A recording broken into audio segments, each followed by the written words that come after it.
Radio Stonewall. Les dossiers du Stonewall.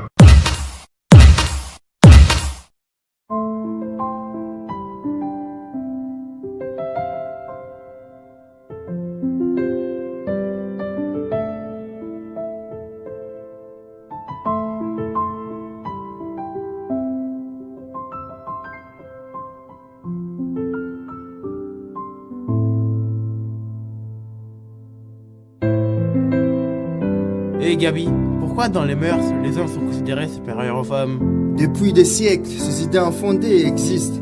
Elles sont ancrées dans les esprits par habitude. Avec le temps, ces pensées profondes persistent. Encore aujourd'hui, la vie des femmes est rude, remplie d'inquiétude.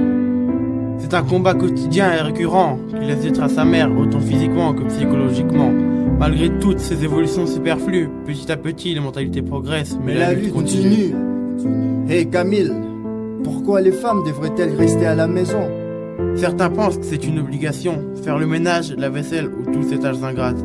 Elles aussi ont d'autres ambitions que servir de boniche à des machos qui les appâtent. Plongées dans un déni inexplicable, à croire aujourd'hui, être une femme est un délit injustifiable. Considérées comme des incapables, elles ne sont pas juste bonnes à faire à manger et mettre la table.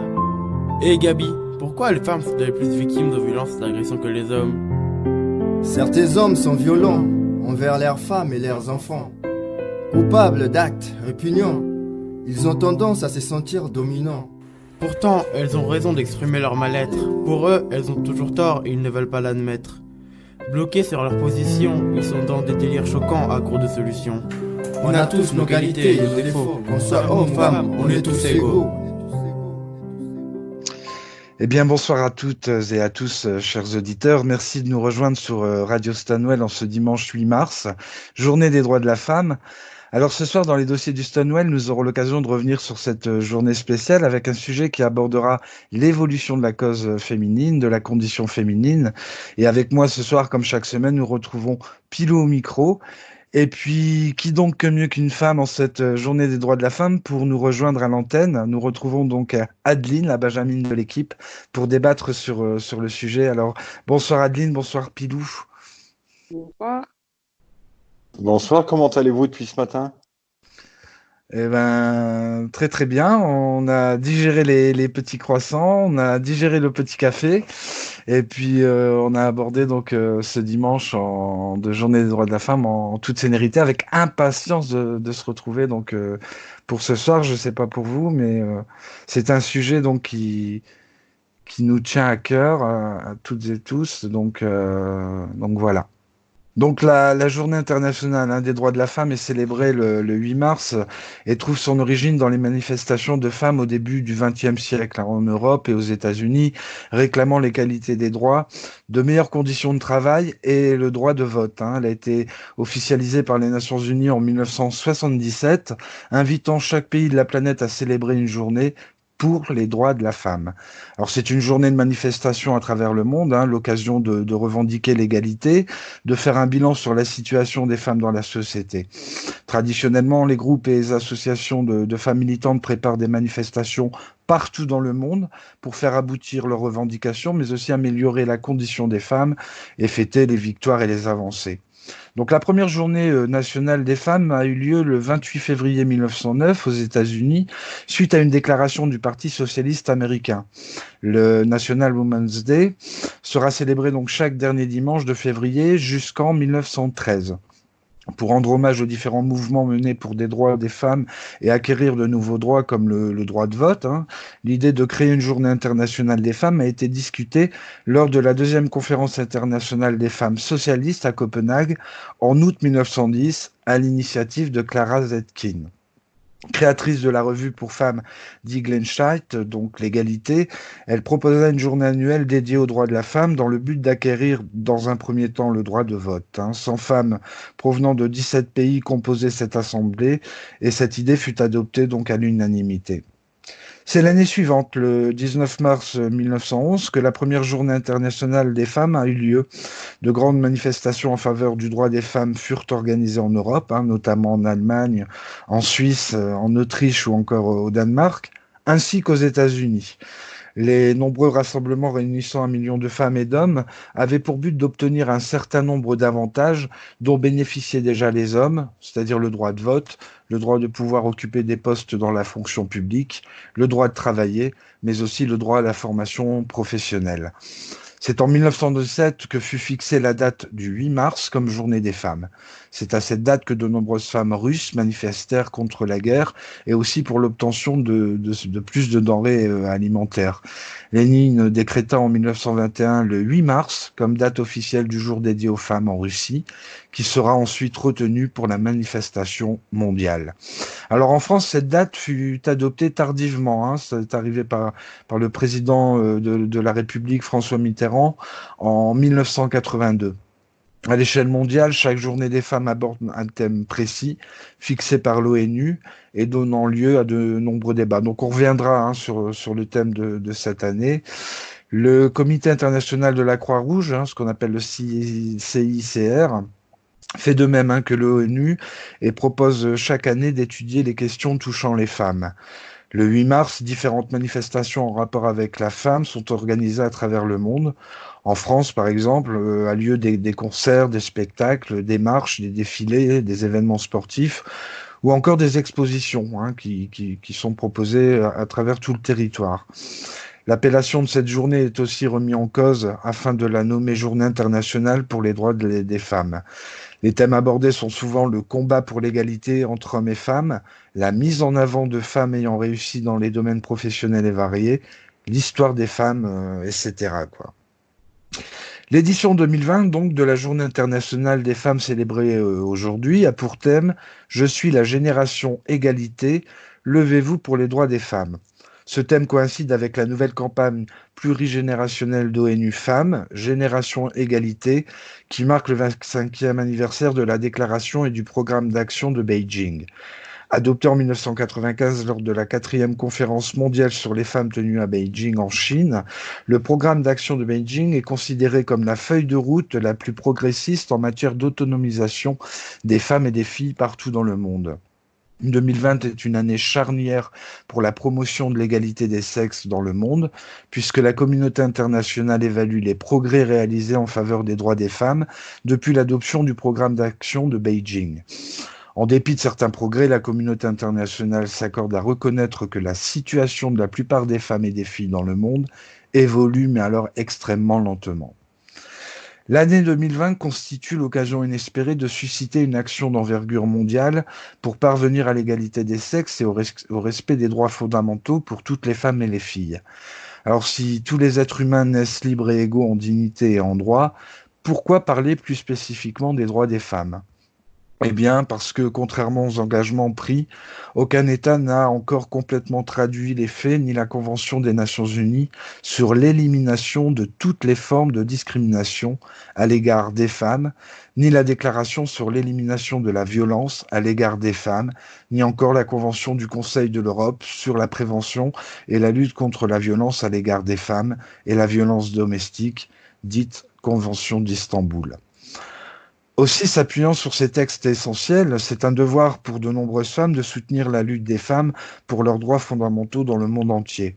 Chaque jour, dans la sphère publique comme privée, des milliers de femmes et de jeunes filles sont victimes d'humiliations, de privations, de harcèlement, de viols, de violences, de féminicides, de traitements inhumains et dégradants, donc perpétrés au nom de traditions ou de lois injustes.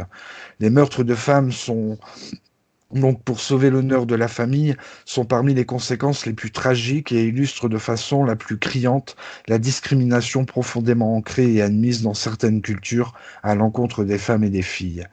La plupart du temps, ces meurtres sont commis en toute impunité du fait de l'acceptation largement répandue de cette pratique et des statuts juridiques.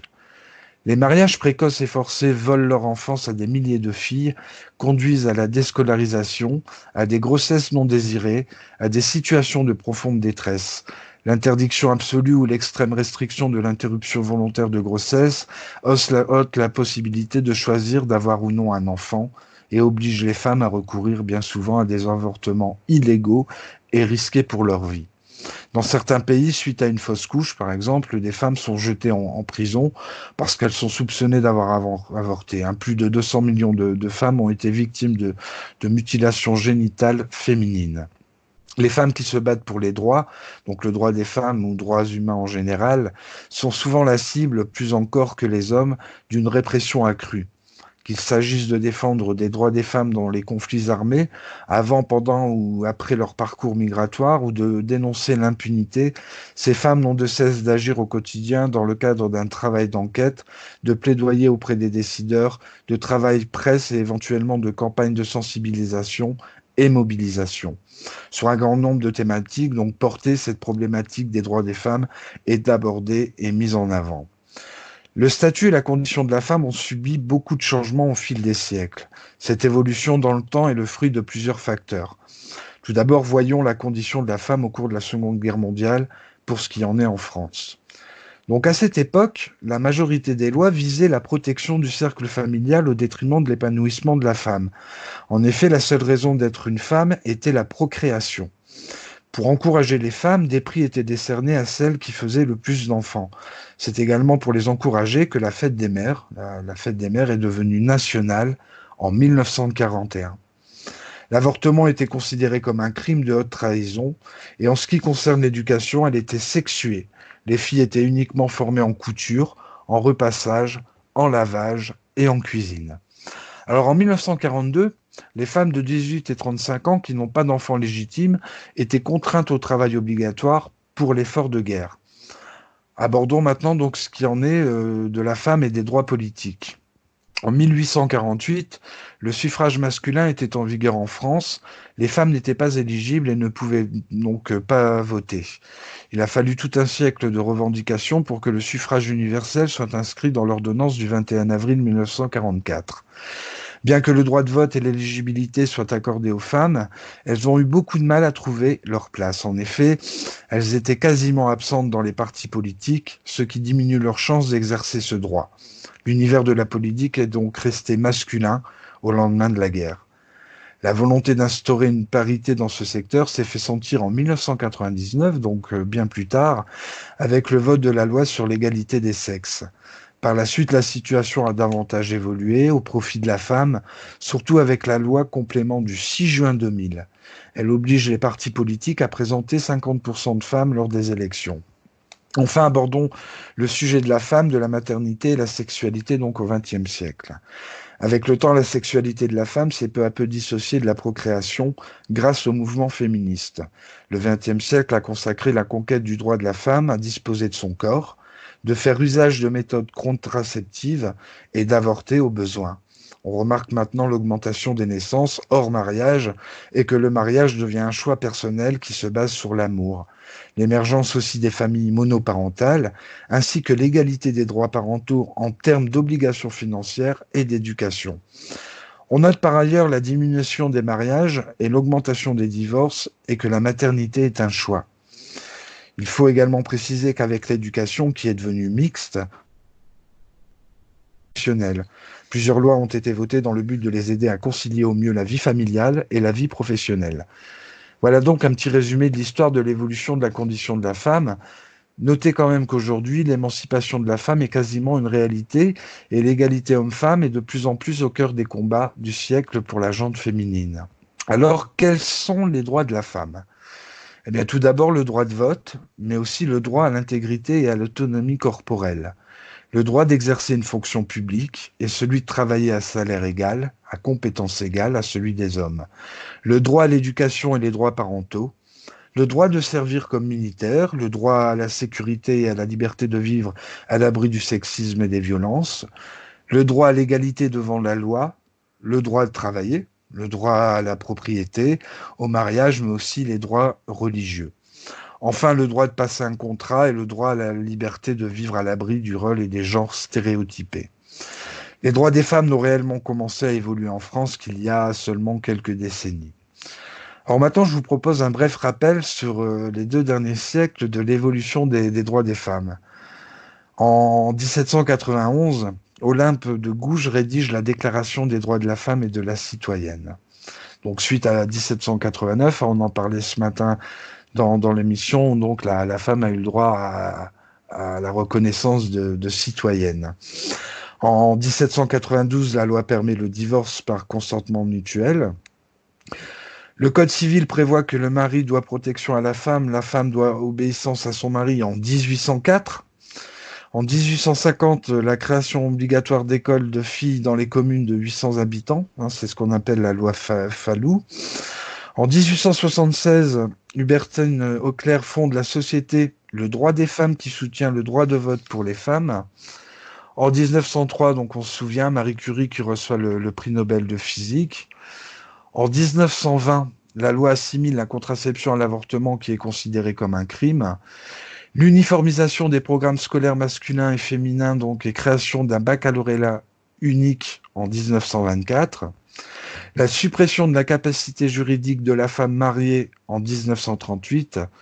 Le droit de vote et l'éligibilité pour les femmes en 1944, sous le général de Gaulle. La suppression de la notion de salaire féminin en 1946. La fondation de la maternité heureuse qui devient donc en 1960 le mouvement français pour le planning familial, ça c'est en 1956. En 1965, les femmes mariées peuvent exercer une profession sans l'autorisation de leur mari. En 1967, c'est la loi Norwich qui autorise la contraception. En 1970, l'autorité parentale remplace la puissance paternelle. Et la reconnaissance du principe au travail égal, salaire égal, c'est en 1972, avec l'école polytechnique qui devient mixte. Et cette année-là, donc en 1972, 8 femmes sont reçues. Françoise Giroud, donc première secrétaire d'État à la condition féminine en 1974. En 1975, donc c'est la loi Veil pour l'interruption volontaire de grossesse avec l'IVG, mais aussi la réintroduction donc dans la loi du divorce par consentement mutuel. La mixité devient obligatoire pour tous les établissements scolaires et publics donc en 1976. Marguerite Yourcenar est la première femme élue à l'Académie française en 1980. Yvette Roudy est ministre déléguée des droits de la femme en 1981. Enfin, l'IVG donc est remboursée par la Sécurité sociale donc en 1982, donc quand même quelques années après la loi Veil. La loi Roudy qui pose le principe de l'égalité professionnelle entre les femmes et les hommes, ça c'est en 1983. Le congé parental est ouvert à chacun des parents en 1984. Donc l'élection d'Édith Cresson, première femme Premier ministre en 1991. Donc c'est la première. Et je crois non, c'est pas la dernière. J'allais dire une bêtise. La loi donc du 8 janvier 1993 qui affirme le principe de l'exercice conjoint de l'autorité parentale à l'égard de tous les enfants, quelle que soit la situation des parents, mariés, concubins, divorcés ou séparés. En 99, c'est la création du PACS, le pacte civil de solidarité. En 2000, c'est la mise en œuvre d'une politique globale d'égalité des chances dans le système éducatif et la condamnation de l'entrave à l'IVG. C'est aussi la promulgation de la première loi sur la parité politique. En 2001, c'est l'augmentation du délai légal de l'IVG de 10 à 12 semaines. 2002, la création du congé de paternité et la reconnaissance de l'autorité parentale conjointe et la garde alternée donc pour la coparentalité. Et l'enfant peut même porter donc le nom de ses deux parents. En 2003, la loi instaure la prestation d'accueil du jeune enfant, c'est la PAJE, la PAJE. En 2004, la loi du 26 mai relative au divorce introduit la procédure d'éviction du conjoint violent. En 2005, la loi du 12 décembre, relative donc au traitement de la récidive des infractions pénales, donne la possibilité au juge pénal d'ordonner à l'auteur de violences de résider hors du domicile ou de résidence du couple. Je pense qu'on aura l'occasion de revenir un petit peu sur tous ces éléments. En 2006, la loi du 4 avril renforce donc la prévention et la répression des violences au sein du couple ou commises contre les mineurs, ajoute le partenaire pacsé et les ex au titre des circonstances aggravantes. C'est aussi l'introduction de la notion de respect dans les obligations du mariage, l'alignement de l'âge légal du mariage pour les garçons et les filles à 18 ans, la loi relative à l'égalité salariale entre les femmes et les hommes, Hein, c'est à peu près 29% des entreprises qui sont créées par des femmes. Les salaires des femmes sont inférieurs de 27% à ceux des hommes cette année-là. Et en droit direct, donc les femmes touchent à peu près 825 euros en moyenne contre 1426 euros pour les hommes, soit 50% des retraites des hommes. En 2008, donc l'inscription dans la Constitution de l'égal accès des femmes et des hommes aux mandats électoraux et fonctions électives, ainsi qu'aux responsabilités professionnelles et sociales. Les femmes représentent à peu près 48% de la population active contre 57,2% des bénéficiaires du maximum. Elles sont 57,2% des bénéficiaires du minimum vieillesse et parmi les travailleurs donc à temps partiel, 82% sont des femmes. En 2010, donc on se rapproche, c'est la vote de la loi relative aux violences faites spécifiquement aux femmes, aux violences au sein des couples et donc aux incidences de ces dernières sur les enfants, la création de l'ordonnance de protection des victimes du délit de harcèlement moral au sein du couple. En 2012, donc c'est la loi du 6 août qui est relative au harcèlement sexuel. Le vote aussi de la loi le 4 août 2014 pour l'égalité réelle entre les femmes et les hommes. En 2016, donc la loi du 6 avril qui vise à renforcer la lutte contre le système prostitutionnel et à accompagner les personnes prostituées. Nous pourrions aussi parler donc pour 2019-2020 même la loi sur la bioéthique avec la PMA. Maintenant, je vais vous donner encore quelques chiffres clés. 85,3%, c'est le taux de réussite des filles au baccalauréat en 2008 contre 81,5%. C'est ce qu'on disait ce matin, hein, le taux de réussite des études est plus importante chez les femmes que chez les garçons. Et ça, les chiffres viennent du ministère donc, de l'Éducation nationale. 1020 euros, c'est le montant mensuel brut de la retraite moyenne touchée par les femmes de 60 ans et plus en 2004, soit un montant inférieur de 38% à celui des hommes, et cela suivant le 6e rapport du Conseil d'orientation des retraites en 2008. 17,2%, donc c'est la part des femmes dirigeantes salariées d'entreprise, affirmée par le ministère du Travail. Ce matin, on parlait du CAC 40, où en matière de représentativité des femmes, ça n'existait pas, puisque la seule femme qui était représentée a été gentiment évincée donc de ce CAC 40. Agents d'entretien, eh bien c'est la catégorie qui emploie le plus de femmes, 878 000 femmes, soit à peu près 69,2% de la catégorie, d'après l'INSEE. Enquête emploi aussi du premier et du quatrième trimestre de 2008. 3h48, c'est le nombre d'heures en moyenne par jour que les femmes consacrent aux tâches domestiques, contre 1h59 pour les hommes. Les chiffres sont assez révélateurs. 27,1%, donc c'est ce que gagnent de moins les femmes, tout temps de travail confondu par rapport aux hommes, là encore, déclare le ministère du Travail. Service des droits de la femme et de l'égalité, c'est des chiffres clés qui datent de 2009. Et depuis 2010, donc à travers le monde, eh bien les droits des femmes ont fait un bond en avant, mais ont aussi parfois reculé. Alors pour conclure brièvement sur ce petit dossier du Stonewall, nous avons pu constater que l'évolution de la condition féminine et l'accès aux droits de la femme et des filles restent assez contrastés donc de par nos sociétés. De nombreux acquis ont permis l'émancipation de la femme, mais il existe encore bon nombre d'inégalités à travers le monde et le combat symbolisé par cette journée du 8 mars démontre la volonté des femmes, mais aussi des hommes, à faire bousculer les mentalités tant culturelles qu'institutionnelles et même parfois religieuses. Donc à quand l'égalité pour toutes? Bien, c'est tout l'enjeu porté sur ce 21e siècle, et je pense que c'est ce dont nous allons débattre à présent. Donc sujet assez lourd de chiffres. Assez lourd de chiffres sur la fin. Est-ce que vous avez quelque chose d'abord à ajouter à ce que j'ai pu exprimer là donc tout au long de ce sujet? Pilou peut-être. Ouais, par rapport à tous les chiffres que tu as donnés, là, tu nous as évoqué tous les chiffres liés aux droits de la femme et cette journée internationale des droits de la femme. Donc, on a évoqué un tas de différentes lois et de prises de poste de femmes, en tout cas au niveau de notre pays, la France, mais on nous rabâche sans arrêt l'Europe, l'Europe, l'Europe. Je rappellerai juste que la première présidente de la Commission européenne a été juste nommée en 99. Ce qui prouve bien que même au niveau de l'Europe, on ne montre pas l'exemple. Nos institutions ne montrent pas l'exemple. Elle a été élue présidente de la Commission européenne le 16 juillet. Donc c'est, je vais le prononcer mal parce que, mais c'est Ursula von der Leyen.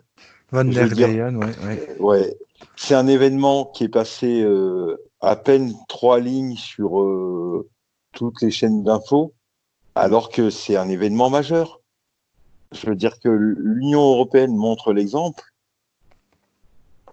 Enfin, voilà, c'est significatif qu'il y a un réel défaut enfin, sur la représentativité des femmes. Oui, il y a un écart assez important, hein. Je disais qu'en 1791, c'était la Déclaration des droits de la femme et de la citoyenne. Et on se rend compte quand même qu'on est au 21e siècle et que, c'est ce que je disais tout à l'heure, l'évolution est très très lente. Et c'est vrai que en matière d'Europe, on n'est pas non plus l'Europe, la France et les différents pays qui constituent l'Union européenne sont pas très moteurs donc pour lutter donc contre ces inégalités. Ça, c'est sûr.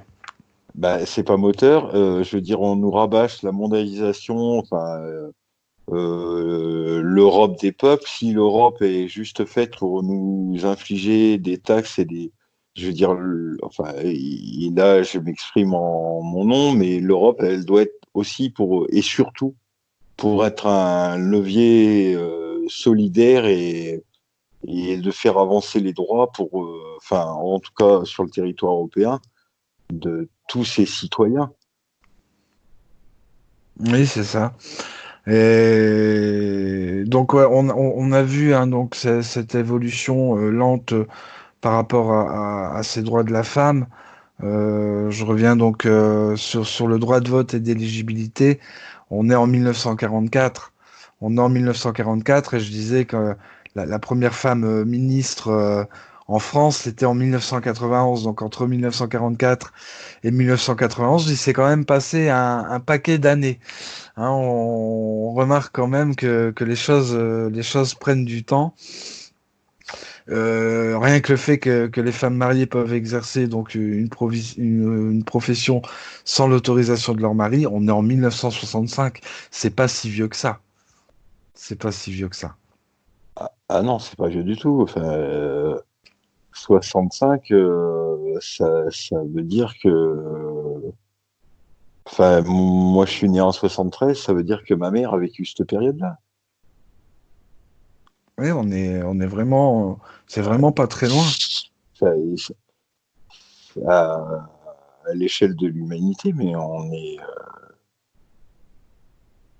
on a l'impression que c'est très loin, mais en fait, non, c'est très proche et qu'il y a je pense qu'il y a encore beaucoup de chemin à parcourir. Et j'émettrais peut-être un bémol sur le chemin à parcourir, mais je pense qu'il y a aussi le chemin qui a été fait à conserver.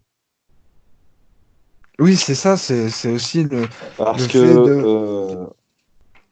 on le voit via différents mouvements qui ont tendance à faire beaucoup de bruit, mais qui voudraient certainement, sous des discours à l'eau de rose, je vais prendre des termes un peu exagérés, mais je le fais exprès, revoir les gonzesses derrière les fourneaux à éduquer les minots et pendant que les mecs vont bosser.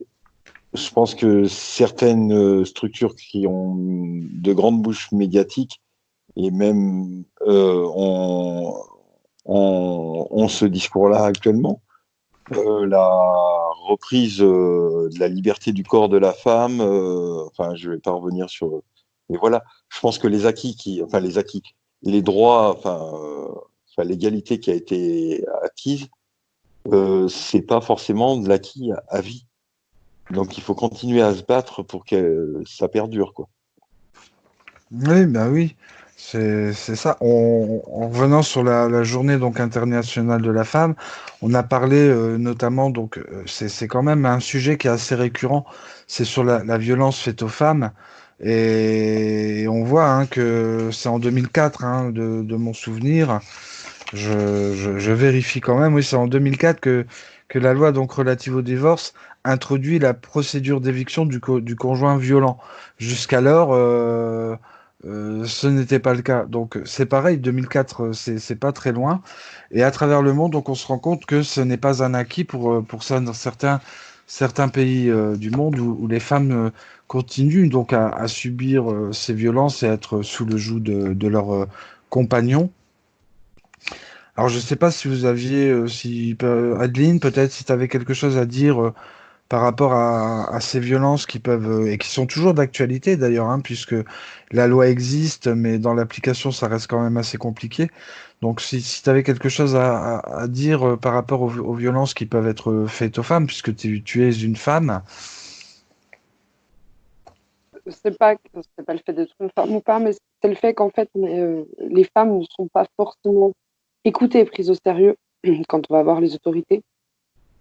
Et c'est aussi pour ça qu'il y a encore autant de violences, parce que du coup, les hommes pensent être intouchables, en tout cas, du fait justement que ces femmes-là ne soient pas prises au sérieux.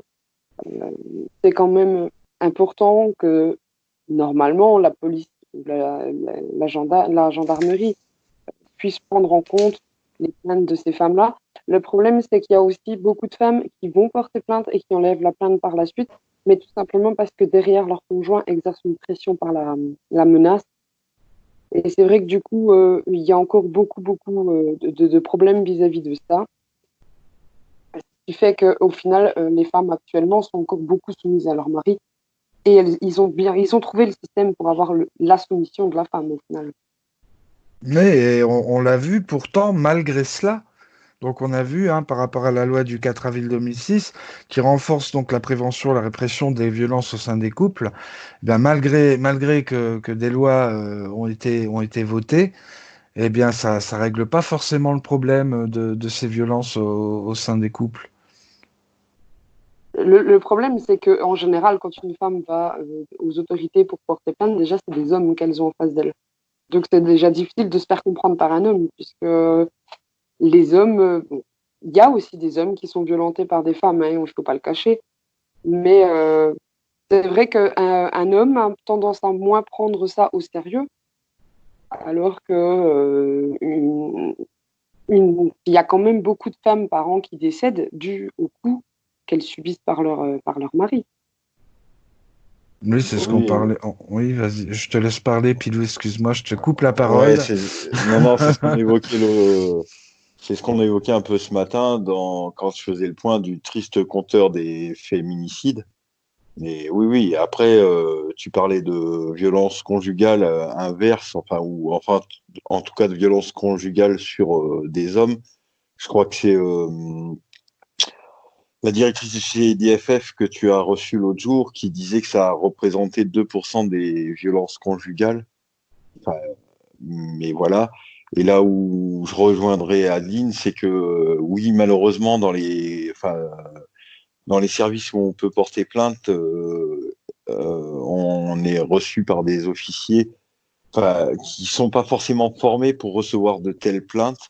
Alors même si ça évolue, et maintenant il y a des officiers de liaison qui sont formés pour enregistrer les plaintes pour les violences, mais c'est pas évident. Ça c'est très clair. On l'a vu aussi quand Lucas avait reçu le président de l'association Flag. Oui. C'est pareil pour les prises en charge contre les actes homophobes. Je veux dire, je pense que le lien est vite fait, c'est que voilà, il y a une prise en charge particulière de la victime à avoir, et c'est vrai que où la victime retire sa plainte après, parce que souvent ce sont des personnes isolées qui n'ont pas de ressources, et il y a des enfants au milieu. Il y a une forme Donc de dépendance ou une il y a une dépendance. forme de dépendance. Et là où je rejoindrai l'invité que tu as reçu l'autre jour, c'est qu'elle disait sur la prise en charge, il n'y a pas que la prise en charge de la violence et d'emmener la victime à aller porter plainte, c'est tout le après qu'il faut construire. retrouver une dépendance financière, une meilleure estime de soi, regagner l'estime de soi, L'accès au logement aussi. l'accès au logement. Et je pense que ça, l'intervenante que tu as eue l'autre jour du CIDF Mercredi a, dernier, oui. ouais, et a brossé le tableau là-dessus. C'est que oui, il y a la reconnaissance pour, en tout cas, la personne violentée de réellement d'avoir un statut de victime, ce qui permet aussi de se reconstruire. Mais il y a la suite qu'il faut qu'il s'enclenche et c'est réellement un travail de réseau. Et je pense que le constat, il est là. Oui, je te rejoins Adine, c'est que quand la personne n'est pas accompagnée ou ne voit pas le bout du chemin, forcément, euh, la personne retire sa plainte parce qu'il y a aussi tout le côté, et tu l'as évoqué ce matin dans le débat, il y a la violence des coups, mais il y a aussi la violence psychologique. Oui, alors c'est un peu ce que disait donc effectivement dans l'entretien mi-temps qu'on avait eu. Aujourd'hui, quand qu'il y a des violences qui sont exercées contre les femmes et indirectement ou même directement les enfants en pâtissent, c'est bien souvent à la femme de quitter donc le domicile conjugal et elle se retrouve complètement dépourvue.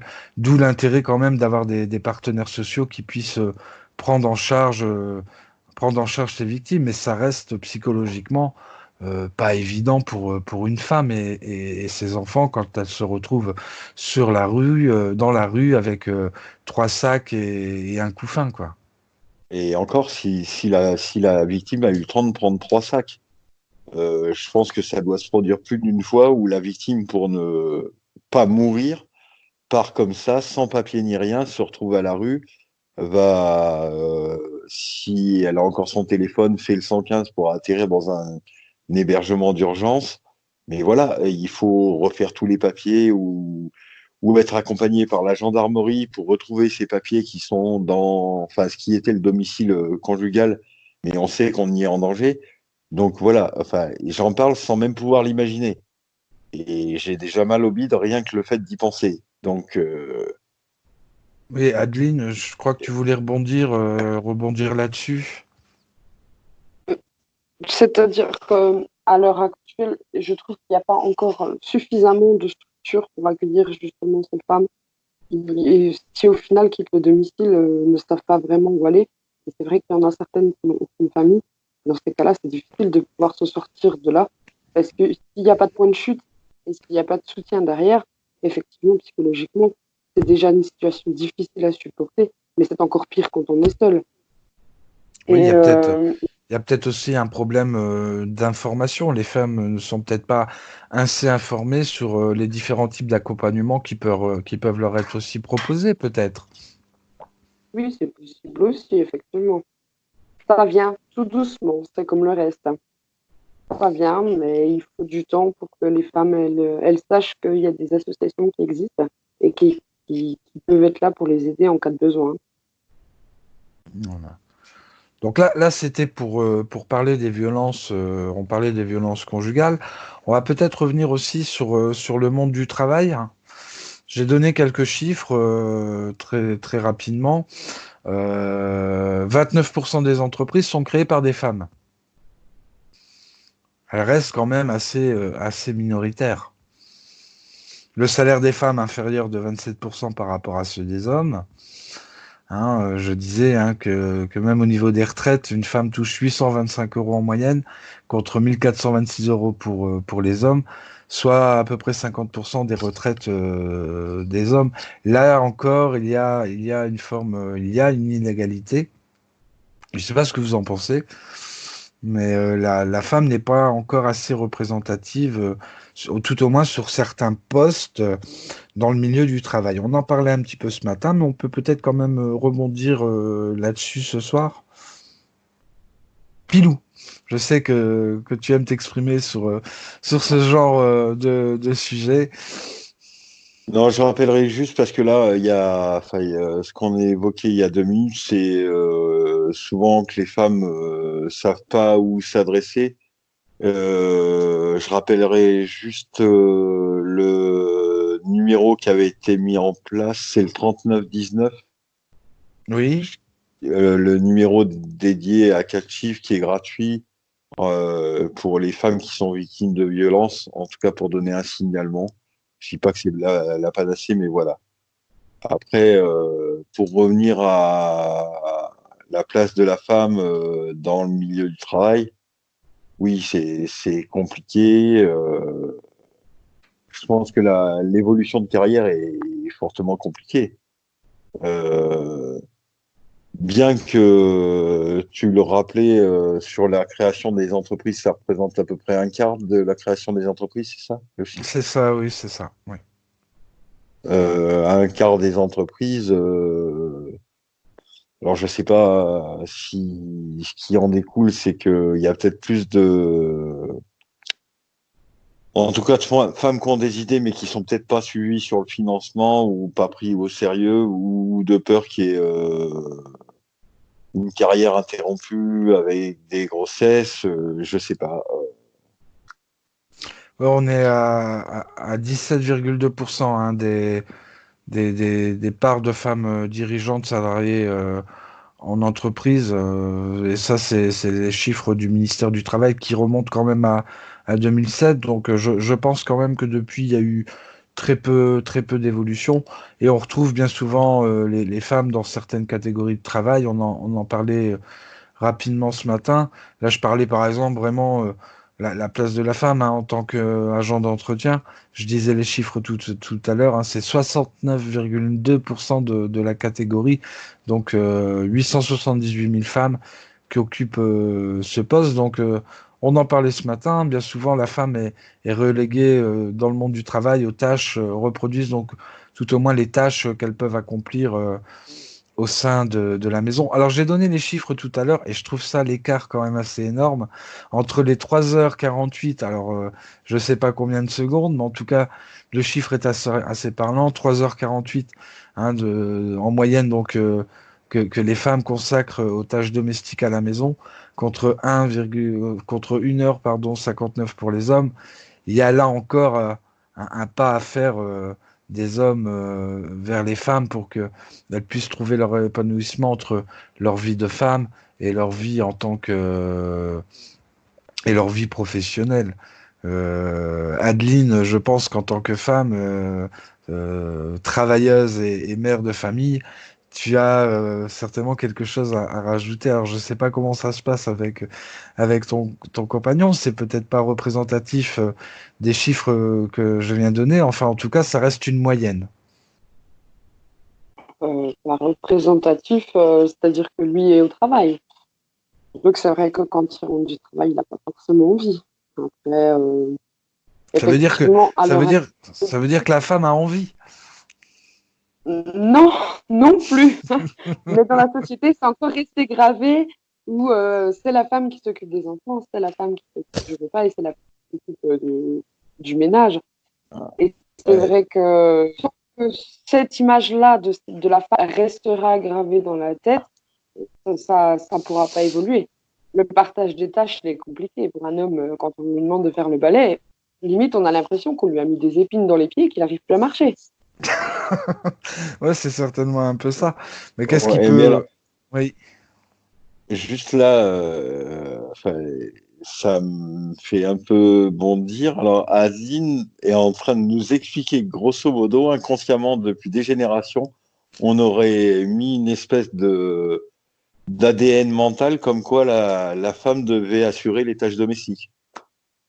Mais c'est ça. C'est complètement ça.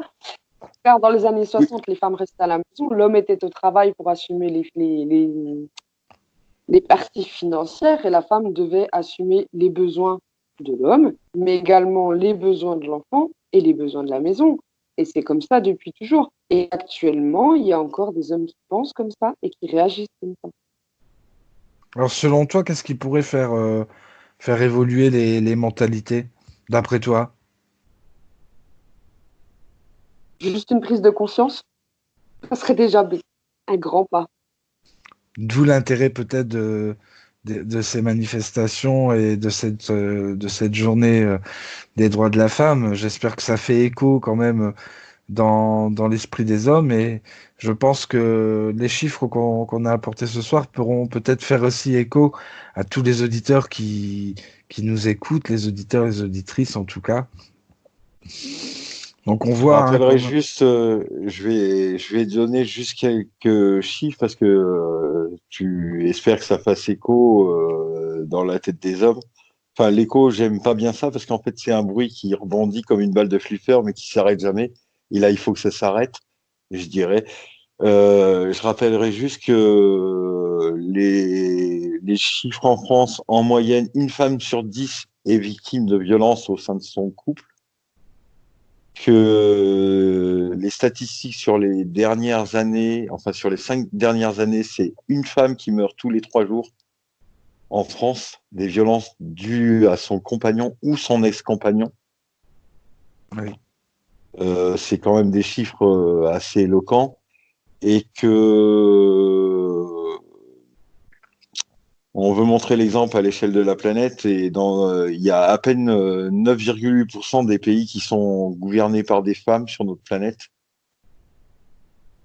Et que quand même, je sais, je fais un peu ma Wikipéquette pour reprendre L'expression, oui. ouais, à notre autre animatrice Mary Cerise, mais je rappellerai quand même que le droit à disposer de son corps pour les femmes, c'est aussi de le connaître.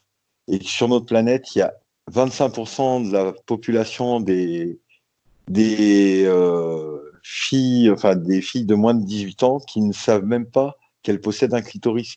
Ça veut bien dire qu'on nie, en tout cas, toute la femme dans son ensemble.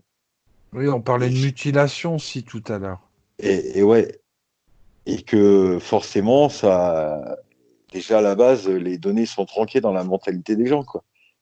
Donc forcément, on atterrit sur un espèce d'ADN de société. Et ben oui, elle connaît pas son corps, mais elle doit connaître forcément le fonctionnement de la machine à laver, du fer à repasser et du balai sans se mettre des écharpes pour pas que ça pique sous les pieds. Bon, Adeline, a priori, a trouvé la solution pour pas que ça pique sous les pieds de son mari. Je pense qu'il l'aide à passer le balai de temps en temps. Donc, elle pourra peut-être donner le moyen à d'autres hommes qui ne savent pas comment passer le balai sans avoir d'écharpe sous les pieds, mais elle doit avoir le mode d'emploi. Mais voilà, c'est juste ahurissant ce qu'on est en train d'évoquer qui devrait être des évidences et malheureusement, On est loin. on en est loin. Oui, ce que je disais, hein, l'évolution se fait quand même assez lentement. Mais c'est ce que je disais aussi, c'est vraiment tout l'enjeu porté par ce 21e siècle. Les femmes se font de plus en plus entendre, tout au moins à travers les différentes manifestations qui se veulent aussi bien souvent culturelles. Alors, est-ce que ça va aboutir plus rapidement à une égalité homme-femme? J'en suis pas tout à fait sûr. Je sais pas ce que vous en pensez, mais je pense qu'il va en falloir encore un paquet de décennies pour qu'on puisse atteindre tout au moins au plus proche, au plus près, cette égalité entre les hommes et les femmes, tout au moins en droit. En droit, c'est ce qui est important de préciser. Parce que des droits, il y en a, hein, des lois ont été votées, et l'application de ces lois ne se fait pas systématiquement. Alors, on parlait tout à l'heure que j'avais reçu donc l'association Flag, c'est vrai, il y a quelque temps. Il parlait aussi de ce problème de formation au niveau même. On revient sur les gendarmeries, sur les postes de police. Il y a aussi au niveau de la prise en charge des victimes de gros problèmes de formation. Et je sais que de nombreux efforts sont faits pour pouvoir pallier à ça, mais on n'en est pas encore vraiment. On est vraiment qu'aux prémices, des choses. Oui, oui, et puis après, enfin, les lois, elles sont faites pour être appliquées, mais il faut qu'elles soient surtout comprises et acceptées, enfin, que les mentalités changent. Je veux dire, on le prend aussi dans le cadre, oui, les agressions homophobes sont interdites, et il y en a, c'est dans la loi. Je veux dire, alors oui, il faut qu'il y ait un panel juridique pour punir, mais il faut surtout que les mentalités évoluent. D'où l'intérêt de la prévention. C'est très important aussi qu'il y ait toutes ces Ben, campagnes de prévention qui puissent être faites. On parlait ce matin des enfants. On a reçu donc mercredi la directrice du CIFF, si je me trompe, CIFF. J'ai toujours du mal à le dire, qui nous expliquait qu'elle faisait qu'il faisait des interventions en milieu scolaire. Et ça, je trouve que c'est très important. oui, oui, alors après, Oui, Adeline, tu voulais dire quelque chose? Ça permet effectivement de peut-être d'essayer d'évoluer dans la mentalité, en tout cas des enfants, en cassant un petit peu les stéréotypes qu'on a eu jusque-là. Et la prévention, c'est à ça qu'elle va servir pour justement pouvoir faire évoluer dans la génération future les mentalités. oui, c'est une question d'éducation. Je veux dire, dans la mentalité des gens, il faut apprendre à nos filles à se protéger. Non, il faut surtout qu'on apprenne à nos fils à bien se tenir. Oui, mais après, une fois qu'il y a de la prévention, j'ai envie de te dire, s'il y a de la prévention à l'école, maintenant un enfant qui va voir certaines choses, il va se dire, mais attends, nous, on ne nous a pas appris ça. En tout cas, à l'école. Et pourtant, toi, tu le fais à la maison. Donc au final, c'est comme ça qu'on va peut-être réussir enfin à faire un peu évoluer la chose et les mentalités. Mais ça sera sur nos générations futures parce que nos générations actuelles, c'est presque foutu, j'ai envie de dire. C'est presque foutu, d'où l'enjeu de ces écoles pour pouvoir favoriser l'égalité entre les filles et les garçons, prévenir aussi des comportements sexistes, et puis aussi que les orientations, on revient en professionnel, mais parce que c'est un sujet qui est quand même très important, que les orientations professionnelles puissent être diversifiées, hein, sortir ces femmes de ce clivage où on les retrouve dans des secteurs qui sont pas forcément déjà d'une part valorisants, et puis aussi promouvoir c'est l'histoire des droits de la femme, notamment à travers les actions, hein, je reviens sur les actions qui sont menées, notamment cette journée du 8 mars, dans le monde entier. Hein, c'est dans le monde entier que cela se passe, hein, que les femmes puissent aussi avoir accès à leurs droits. Hein. Alors j'ai relevé tout à l'heure tous les droits de la femme, ça paraît être quelque chose d'évident, mais dans les faits, c'est pas forcément des droits qui sont appliqués. Donc je reviendrai peut-être sur ces droits après. Je sais pas ce que vous en pensez. Moi, je pense qu'il y a d'une part, oui, la, la société et ses lois et les institutions. Et alors après, le rôle de l'école, bien sûr, mais il y a surtout les mentalités et l'éducation des parents. On ne peut pas tout attendre de nos institutions pour faire progresser. En tout cas, les mentalités, c'est la réelle éducation au sein du foyer des parents qu'il faut faire progresser. Alors là où vous tendez à dire que c'est trop tard, moi je pense pas qu'il est trop tard parce que c'est nous, la génération, qui devons faire avancer les choses. Et c'est réellement par l'éducation et l'éducation qu'on peut apporter à notre entourage et nos discours. Après, ça, c'est pour tout, hein. Parce que là, on parle des droits de la femme. Oui, non, mais c'est pour tout, oui, ça. Mais ça sera aussi la même chose par rapport aux droits LGBT. Et, ça peut être, enfin, tout ça, c'est à nous maintenant de faire rentrer ça dans notre façon de faire et dans notre façon d'éduquer l'enfant pour que justement ça ne soit plus choquant, que ce ne soit plus des choses qui choquent et qui sortent de l'ordinaire. Oui, parce qu'il y a une forme de banalisation. On parlait de violence, par exemple. Il y a une forme de banalisation quelque part des violences, tout au moins dans l'esprit de bon nombre de personnes. On parlait du droit des femmes à leur intégrité, à leur autonomie corporelle. Ça, dans les faits, c'est un droit, mais dans la réalité, c'est pas encore le cas dans de nombreux foyers en France, en Europe et à travers le monde, hein, puisque on a eu de nombreuses avancées en France, mais il existe des pays dans le monde où les droits de la femme ne sont alors vraiment pas reconnus puisqu'ils sont quasi inexistants. Oui, tout à fait. hein, le droit donc à cette intégrité et à cette autonomie corporelle.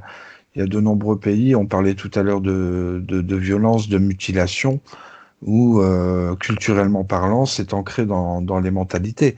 Et là, c'est vraiment pour ça que c'est très important que cette journée soit internationale. Depuis, on disait depuis 1911, puisque le combat qui est mené aujourd'hui en France, par exemple, va et se porte aussi pour le reste du monde.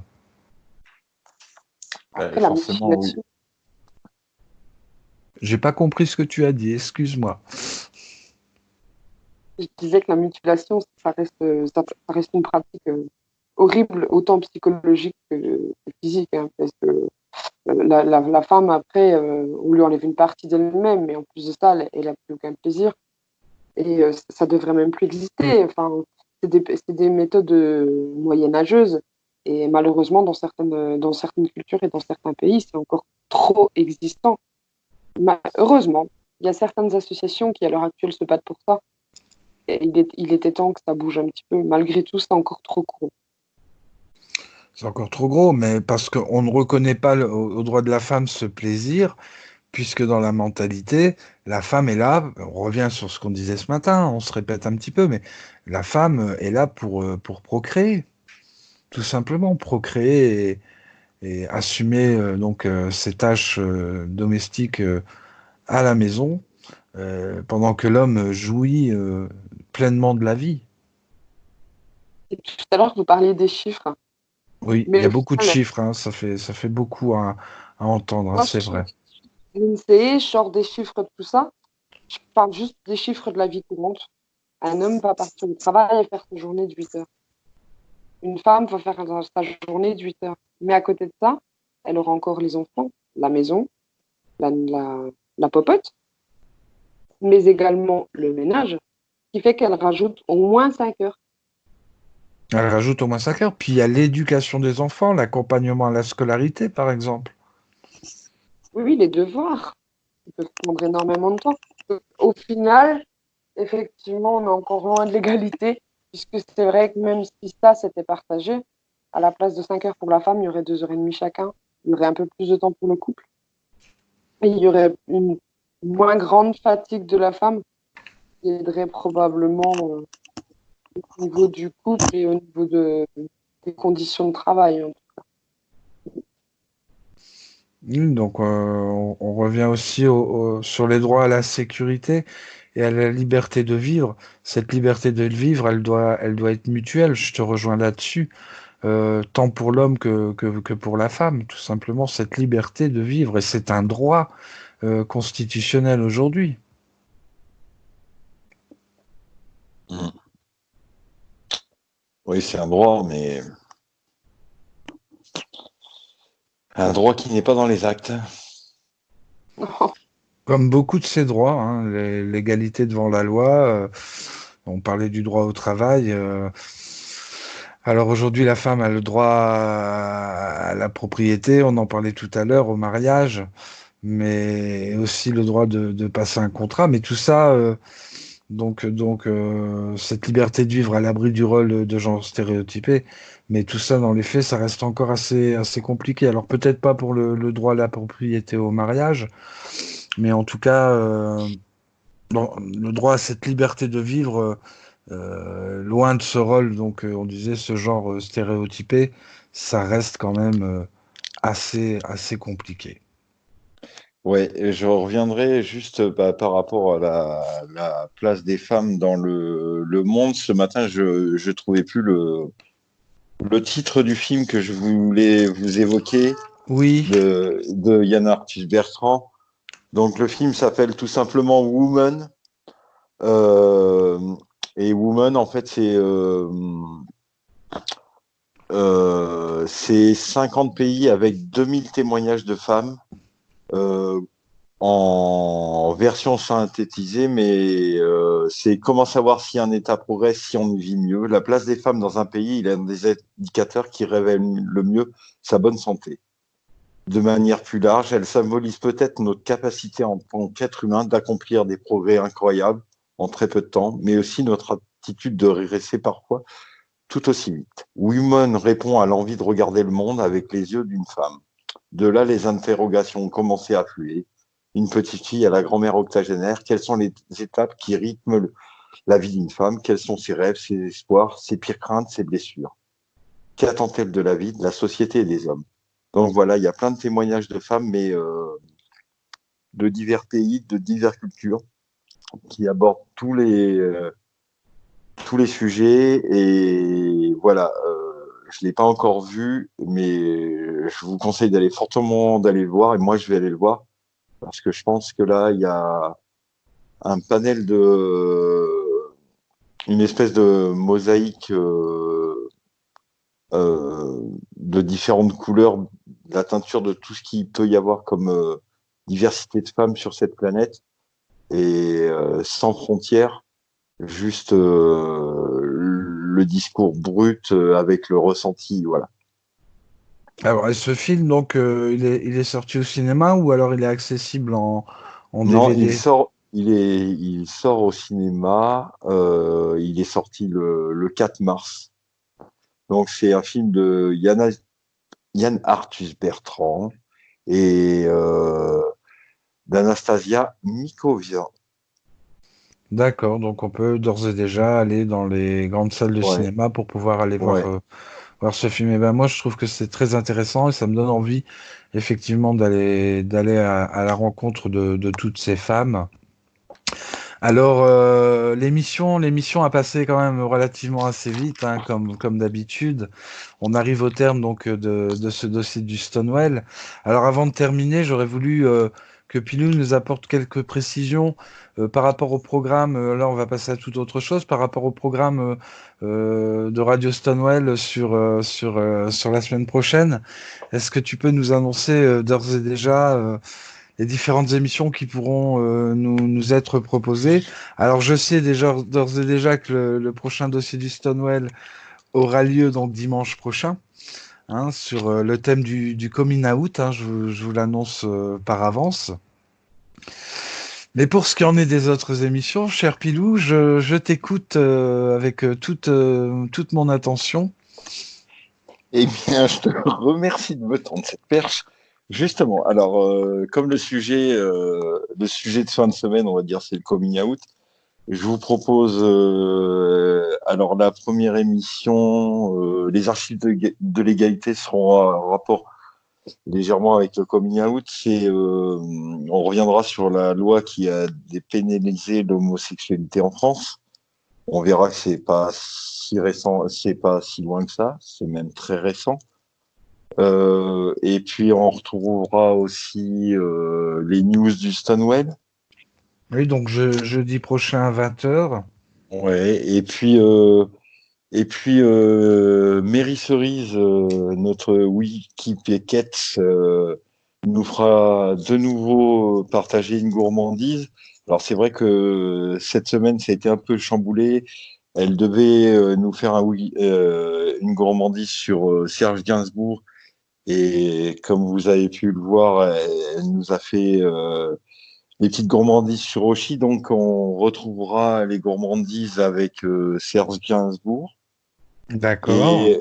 Et certainement un entretien militant. On est en train de faire les dernières négociations. Voilà. Donc et puis peut-être mercredi d'autres prochain, surprises. ouais. Pour mercredi prochain. Et puis les trois Stonewallers, je pense qu'on va retrouver cette émission donc dimanche prochain avec un nouvel intervenant, c'est ça? Ah oui, là ça sera 3 Stonewallers, donc un nouvel intervenant. Donc cette semaine, j'ai invité pour dimanche prochain Seb. D'accord. Donc je pense que un nouveau chroniqueur et animateur de notre radio qui va être un haut porte-voix avec une voix qui marque, et je pense une voix qui marque et son franc-parler aussi, hein, c'est oui, ouais. qui a la répartie, oui. Et une verbe, voilà. Alors je pense que je vais synthétiser, mais on risque d'avoir des coups de griffe verbale d'un grizzly avec la douceur d'un teddy en peluche. Donc voilà. Mais voilà. Donc la semaine prochaine, oui, 3 Stonewallers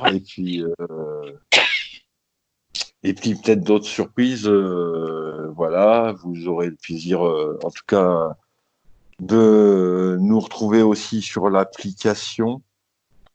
Oui, tout à fait, puisque maintenant on a cette application Android qui permettra au plus grand large de permettre aux auditeurs d'accéder à la radio beaucoup plus facilement, puisque jusqu'à Et, présent, voilà, c'était un petit peu compliqué pour certains de et se puis je vous invite, connecter. ouais. Oui. Et en ouvrant l'application, je vous invite à regarder la première image. On en reparlera ultérieurement, mais quand vous ouvrez l'application, voilà. La première image, oui, tout à fait. Mais oui, on en reparlera donc la semaine prochaine. Avec oui, on en reparlera la semaine prochaine. Voilà, on va laisser un peu de curiosité, découvrir l'application à nos auditeurs et aux nouveaux auditeurs, parce que je pense que voilà. Donc, plein de projets en route. Alors, on ne dit pas qu'on fait de l'innovation, parce qu'on n'est pas la seule web radio en Non, France. Hein. ah Il y en non. a plein d'autres. Enfin, je veux dire, notre hébergeur en Radio King en héberge plus de 3500 différentes. Alors après, on se retrouve sur aussi sur les réseaux sociaux parce que on profite de ce qui peut être beau dans les réseaux sociaux, c'est le partage. Je veux dire, on le voit aussi bien dans une page qui est, je le dis toujours, mais un peu notre Bible, la page des enfants du Stonewall. Et ben, Oui. les gens ont plaisir à y aller. Ils partagent les infos qu'il y a dessus. C'est un échange. Il y a, voilà, c'est un peu j'allais dire aussi la liberté des réseaux sociaux et tout ça. C'est qu'il y a pas vraiment de propriété intellectuelle. C'est un partage d'infos, de sources et de ressources. Voilà. Donc voilà. On rappelle aussi qu'on peut retrouver non seulement donc les dossiers du Stonewall, mais aussi toutes les émissions qui sont proposées chaque semaine sur Radio du Stonewall via donc notre chaîne YouTube hein, qui s'appelle donc Radio Stonewall tout simplement. Donc vous avez la possibilité de pouvoir aller réécouter cette émission et toutes les émissions qui sont proposées chaque semaine sur cette chaîne YouTube. Je crois qu'on a fait le tour un petit peu. On a même fait le tour. Oui, on pourra revenir sur ce sujet plein de fois. Enfin, malheureusement, je pense qu'il y aura d'autres 8 mars à venir. Et puis au cours de l'année, on révoquera les discriminations faites aux femmes. Et puis, malheureusement, oui, on sera obligé de revenir dessus. Et comme je le dis à chaque fois, je trouve que c'est très lié avec une part par la transphobie, mais aussi tout ce qui est lié à l'homosexualité. Et voilà. Et je crois il faut continuer à avoir une voix militante pour qu'on ait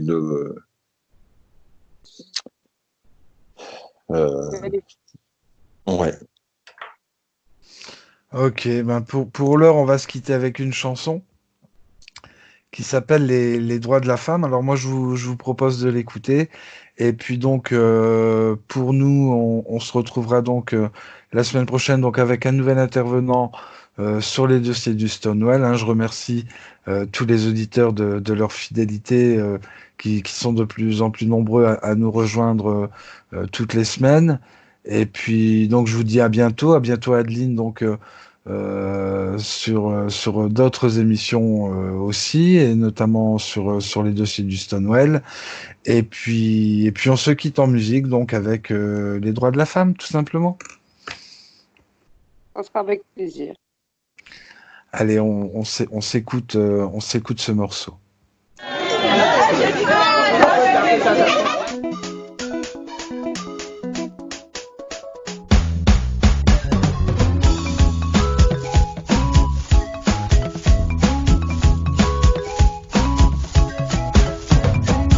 La femme a le droit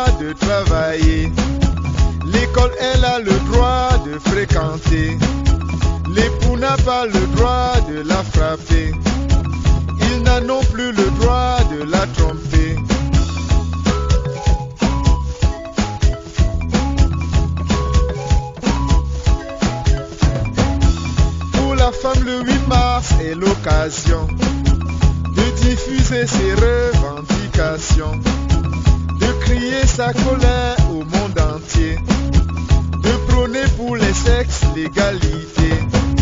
Certaines ne le savent pas.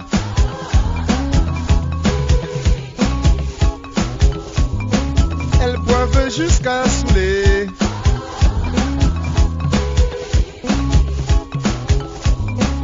Elles vont danser jusqu'au matin.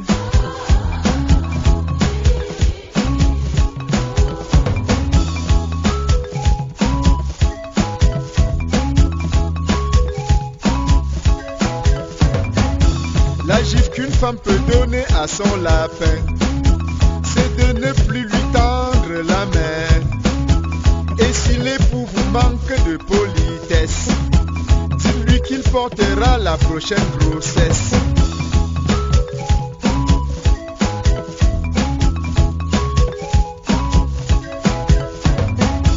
La femme ne naît pas femme, a dit Simone. Elle doit se libérer du joug des hommes. Par son combat, elle doit changer le monde. De son succès dépend celui des mômes. Certaines ne le savent pas.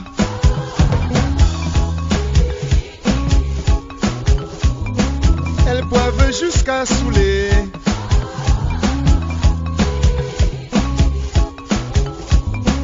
Elles vont danser jusqu'au matin.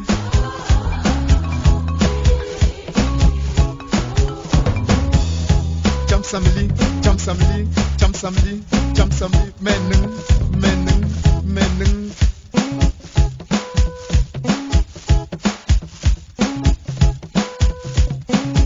Menung, menung, me jam samedi, les nelon.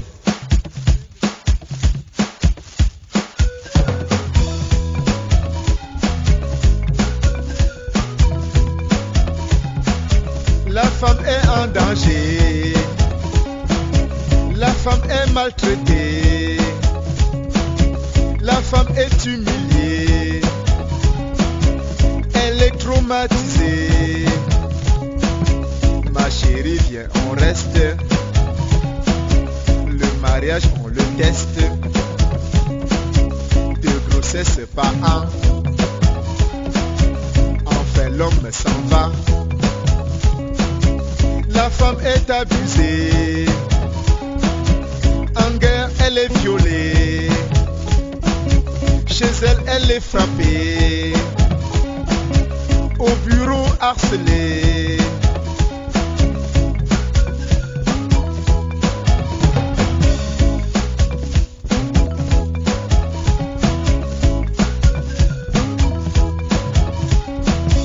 Yeah, papa, ta maman.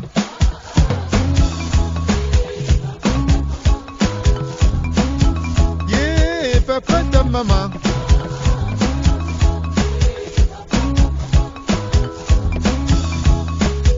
Papa, si toi tu te fâches, il faut que tu saches, la frapper est lâche. Papa, si tu tues ma mère, devenue orphelin, je mourrai de faim. Papa, si la force t'emmerde, va à la carrière pour casser les pierres. Papa, si j'étais un peu grand, tu marcherais sur moi pour battre maman. Eh, papa, ta maman.